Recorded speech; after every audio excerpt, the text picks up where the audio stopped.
Hair, Love, Radio.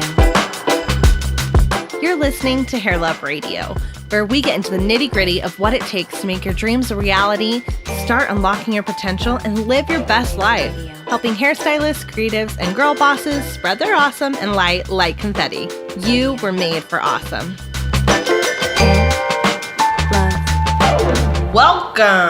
Welcome back to Hair Love Radio. It is your host, Elizabeth Faye, and I am stoked as hell to be with the one and only Jamie C. of Pretty Little Ombre. Wah, wah, wah. Hi, guys. Where are we right now, Jamie? We are in Connecticut in my Salt Society lounge. It's not really a lounge, but... It's a lounge. Well, this is the lounge area. We are drinking champagne out of plastic cups. Because we're classy. And we're excited to be this classy. And super classy. Today we just did a collab, and we did something exciting that won't be trending, wetlayage. Wetlayage. Which we think is a gross word. Totally nasty. Just balayage on damp hair, really. Yeah. It's pretty awesome, though. It is awesome. Wetlayage isn't, but wet balayage is. Is totally rocking. Yeah, I agree with that. And you can buy the video on Salt Society, and I'm awesome at hair, so you should buy it. And I'm really great at hair, too. Yeah. I mean, we're both really good. Yeah, we are. We're really good at what we do. So you just buy it, put the money on the website, buy the video, and be really good at hair, too. Yeah. Because you're probably good at hair, too, because you're here listening to this awesome podcast. So correct. So before we get started, in case you didn't know stuff about Jamie, she's going to give us 3 awesome facts about her that aren't related to hair, and then maybe 3 that are. So 3 facts about you, Jamie. Okay. I love horror movies. I was just talking about that. So I love horror movies.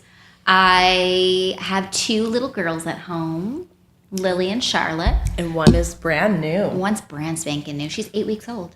8 weeks old. And she's so damn cute. And I have, I've been with my husband for almost 12 years. Oh my goodness. Whoa. So those are fun facts about me. Okay, I love that. Facts, but you know. Yeah, and she owns a salon and an education company. Mm-hmm. And she paints lots of people's hair, and she teaches lots of people to paint lots of people's hair. One of my favorite things in all the universe. In all the world. And she is a visionary that actually follows through with her visions, which is one of my favorite types of visionaries. Just like you. Just like you. So anyways, we are really excited. So today what we're going to do is dive into a topic that we at the Hair Love Tribe are passionate about, and here at Salt Society they're passionate about. Your vibe attracts your tribe. Really important. Your vibe attracts your tribe. So when we say this, what in the hell does that mean, right? Well, you know, I think a lot of people right now are working in salons or, mainly that they don't really get along with, or it's a lot of people, and you gotta, if you're gonna be an artist in a community full of, females or males or whatever you're going to be in, creatives, you have to be able to be on the same page and be able to get along and be able to be artistic with other people.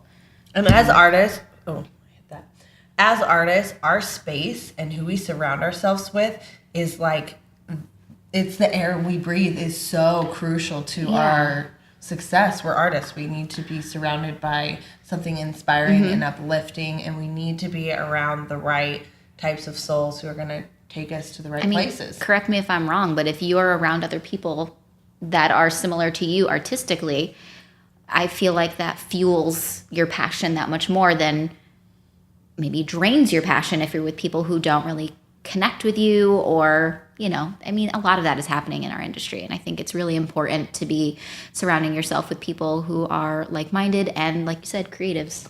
It's really important. Well, and that can be such a horrible experience to go through, and I myself have been through it. I feel like almost every hairstylist has been to a point where they're like, WTF, what am I doing with my career? Where am I? Where is my tribe? Yeah. Like, where are my people? And whether you are a leader or a tribe member, whether you are a leader or a tribe member, either way, you need to find your tribe. And Jamie has done a wonderful job of building a tribe, building a vibe, and creating a really safe community where artists can learn and artists can create hair and clients can come and feel beautiful.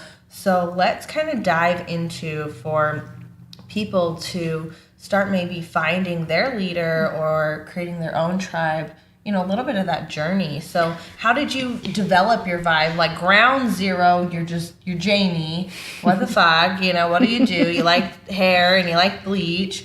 How do you even develop a vibe, right? Well, I think I had been in doing hair for so long that I kind of had been in so many different salons that I knew what I didn't want. So that was a start. That's great. No, that's a beautiful start. I worked in a factory salon. So there was, you know, pumping them in, pumping them out. And there was no experience. It was, and I feel like I'm very sensitive to people's energy. So I was taking it all in all at once. And I knew if I was to ever create a space or find a space that was right for me, I needed it to be just chill and just an experience from the get-go. And I knew that the places that I was working in, I mean, it was very cliquey. It didn't feel right. And I had a lot of people always say, "You're so weird." And I was like, I really don't feel like that's a bad thing, but apparently here it is. So and I felt like I needed to find my people that were just like goofy and artistic and creative. And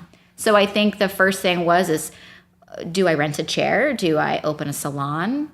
Where do I start? And so I rented a chair and found that was very isolating and vulnerable for me. I didn't like it at all.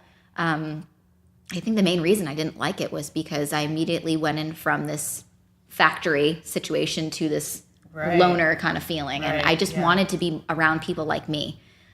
So then I realized, I'm like, okay, I think if I can't find this I need to create it myself. You have to make it, yeah. And I think that's how a lot of salon owners are created, is they're like, shit, what do? I guess I have to make it. Yeah. And I think it's scary because it's such a large task to think of opening a salon. There's so many elements, and I mean, just starting from the bottom and moving forward. So I think first I needed to realize what kind of space I wanted.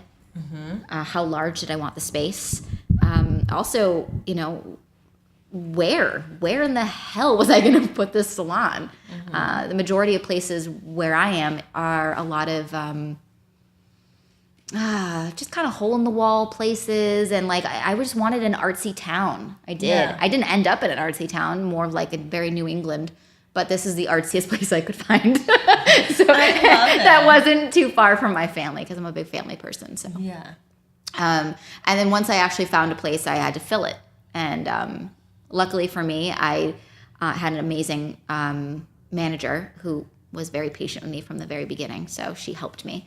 And I actually found all of my girls on Instagram. I kind of just like looked through people in Connecticut, and I could immediately find the ones that were super artsy and, you know, just had personality that kind of showed through on their page. So what this says to me, if like hearing what Jamie's saying, is what an incredible tool we have on our phones, right? And if I was a hairstylist and I knew I wanted to work at a certain salon, or I knew someone was my vibe, or I needed to be a part of their tribe. I mean, you guys have this tool called your freaking Instagram that could be your resume, and someone like, you know, Jamie C. or a Lo Wheeler or whoever it was could look at your page, and you guys are, you know, walking advertisement for your clients. You're attracting your tribe, or there's salon owners searching for you. And so this is great for people to hear who are either opening a salon or want to be a part of a tribe. And either one's fine. I mean, either one's beautiful. We all have our roles, and they're great. And so I think that shows what an amazing marketing tool we have now. And you're able to really shift through. And your girls were able to show off, like, hey, look what I can do. And I think, you know, Instagram really is a great tool because it does show your personality. Not only, you know, and that's the biggest thing that I was looking for, was you can train anyone to do better hair, but you cannot, pardon my language, but you can't change an asshole. So I agree. No, you can't. So I was looking for like people that were showing their personality and that were just like genuine and down to earth. And you can tell through Instagram. You can tell so much through a photo. So when I actually did reach out to people and then I met them in person, I was like, oh, hell yeah. Like this is my girl. Like this is it. And then there were some people that I would meet, and then I'd sit down with them, and their work was great, and they looked great on Instagram, but then I met them, and they had no drive, no goals. They just wanted a place to work. And I needed someone that essentially was going to be a leader. I wanted to be a leader leading leaders. Yeah. Because if I'm not going to be there, I need to know that they can handle it and that they can be strong and independent and have a safe place where they can be creative. I love that. So going further than that, so your vibe is attracting this tribe. So how are you fostering and keeping this tribe? Well, I think... So like we're salon owners, right? We've attracted this amazing tribe, or we're, CEOs, girl bosses, whatever this is, or men bosses, and you have this amazing company or this startup, and you're getting it off the ground, and you're like, all right, I've got this shit going. I think we're going in the right direction. I know my brand, whatever. I have these people. How do I keep them, right? How do I foster this vision? So again, back to what I know I didn't want. How I've been treated in the past and what made me feel important, what made me feel isolated is what kind of helped me figure out how I wanted to treat my staff. So would you call that a culture? You're Absolutely. A culture, right? Absolutely. I would say I had been dealing with, seeing people be a lot of favoritism, the clickiness, and I refused that to happen. I would not allow for it. I definitely feel like I poured a lot of myself into each girl individually.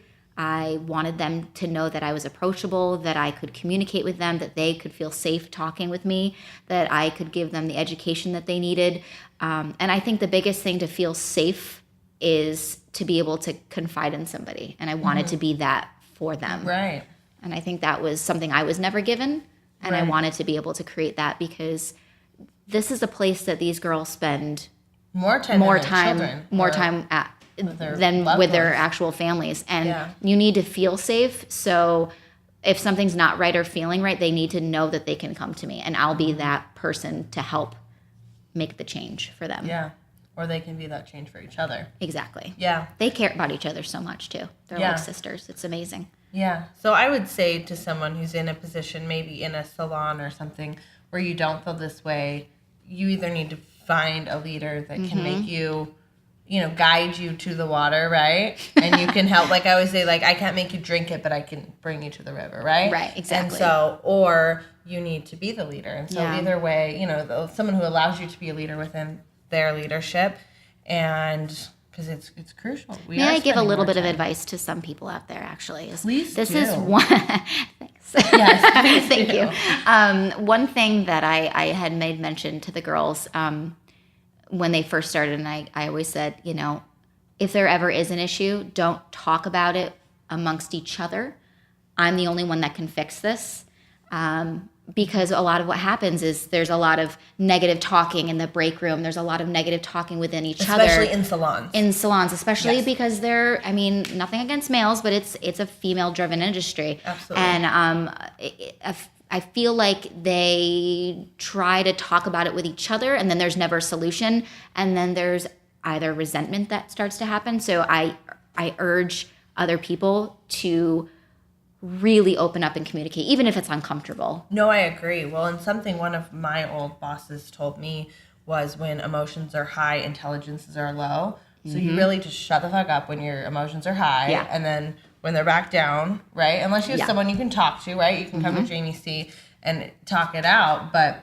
And then another good thing that our team does is they come to us with solutions. So you're like, hey, I have this problem, but here are a few solutions. Absolutely. So that's the biggest thing. Like leaders have problems with solutions and ideas. And so I think that's a good thing. Like we were saying, like we can, like your salon owner can lead you to water, but they can't make you drink. That same concept. Like you can't force it to go down someone's throat. Right. And so if you are someone who's maybe in a situation, I would say, yes, maybe it's the salon owner, but also maybe it's you, and it's good to analyze, like, absolutely, like your salon owner's a human being and they're probably doing their best. Maybe they're not. I don't know the situation, but it's always good to see what we're doing and how we can do better and what we can bring to the table, because stylists are so powerful. They can change. You guys can change the vibe of your salon. I mean, you hear stories about how a stylist influenced an owner to get white walls and start Instagram and start doing education, and they completely revolutionized the company. Absolutely.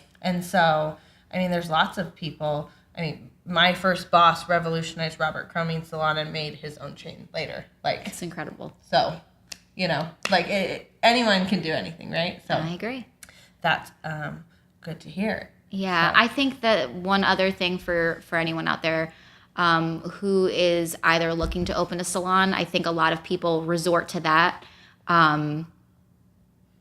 as the place to be because they never opened up with communication. So, take your time and try to figure out if the situation can be resolved before diving into it, because it's a lot to be a salon owner, and any salon owner out there knows exactly what I'm talking about. I have the book for you if you want to open a salon. You need to read the E-Myth. If you're thinking about opening your own business and you are creative, read the E-Myth and pray first. I think being a salon owner can be such an amazing thing, but I do think it's such a big task, and it's not one to be taken lightly. And the E-Myth kind of walks. You should read it as an owner. You would love it. Because both of us dived into salon ownership kind of blindly, and we've learned like a lot of others do. Like probably most. Yeah, and most probably either crash and burn or fly, right? You get thrown into the water and you swim or sink. Yeah, absolutely. And it kind of explains how just because you like to bake doesn't mean you should open a bakery. I 100% agree with that. Because when you end up opening a bakery, what do you end up doing? You end up getting cash for the bakery. You end up helping the employees. You don't end up baking. You end up doing everything else besides baking. Yeah. And so the last thing you end up doing is baking cupcakes, right? So when you own a salon, the last thing you end up doing is probably painting hair. You end up doing everything else. Yeah, that's unless you have a really great managerial staff. But I think the one thing that people don't think about is if you are having a commission-based salon, I mean, that takes a lot of work and a lot of effort and energy that goes into each person. And not only you think about you as an individual, how many clients a day that you take on, now you times that by 5. Now you're dealing with 5 times the amount of clients that are coming into the door that you need to please and you need to make sure are happy and are having a great experience from start to finish. But I also think that not many people who are salon owners who are working full-time behind the chair also think about what kind of salon owner are you going to be? Are you going to be a booth rent? Are you going to be a commission-based? Because how much time do you honestly have to give your staff if you are 100% behind the chair opening a commission-based salon? You have to have people running that salon for you, and have you thought that far through? No, and I personally didn't when I opened a salon, and I threw myself into the water to figure it out. Yeah. And so it's going to be a journey. Yeah. No, and it's a great thing, but it can be an interesting thing. It's emotional. It can be an emotional. Like, it's an emotional And if you roller are a coaster. salon owner, I think it's good for them to hear that other people feel this way. Absolutely. And you know what I mean? Like, you're not alone, and owning a salon is so hard, and it's okay. It is. And I'm not ever going to discourage anyone from doing it because, to be quite honest, it's the best thing I've ever done, ever in my entire life, besides my children. But besides them, these are my other babies. These are my girls. I care about them. I care about their future and giving them opportunities that I was never given, you know? And I think it's really important to be that for them. And also, I think that if I can, I mean, how many times do you hear people having terrible hair experiences, and then for the first time ever, they come to your space and they say, "This is like nothing I've ever had. That's awesome. Thank you for changing that for me." That's a pretty cool feeling. Yeah. No, that's awesome. Yeah. So, no, I think if you feel called to do it, fucking do it. But if you're doing it to get out of a bad situation, that's not the route to go. Pump the brakes. Pump the brakes. It's like marriage. If you're getting married to move out of daddy's house, pump the brakes. Pump if you're getting the freaking married brakes. to the love of your life, do it. Yeah. I agree 100%. So your why would be important in this big, large, absolutely. Take your time. Situation. Take your time. Yeah. I mean, the thing was I was kind of thrown into the fire, unfortunately. So I think I didn't really have another choice because I either rented a chair or did this, but the chair situation just was not, it was too isolating for me, and I felt like it limited me in the creativity factor. I agree. I think a lot of people feel that.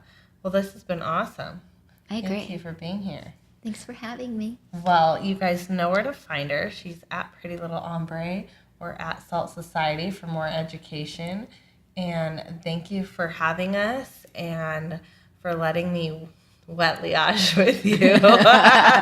Gross. So please find my it was the best wetlayage ever. video because I want to hang out with you more.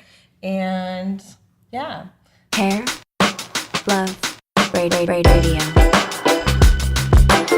Well, thank you for tuning into Hair Love Radio. And as always, we hair love you.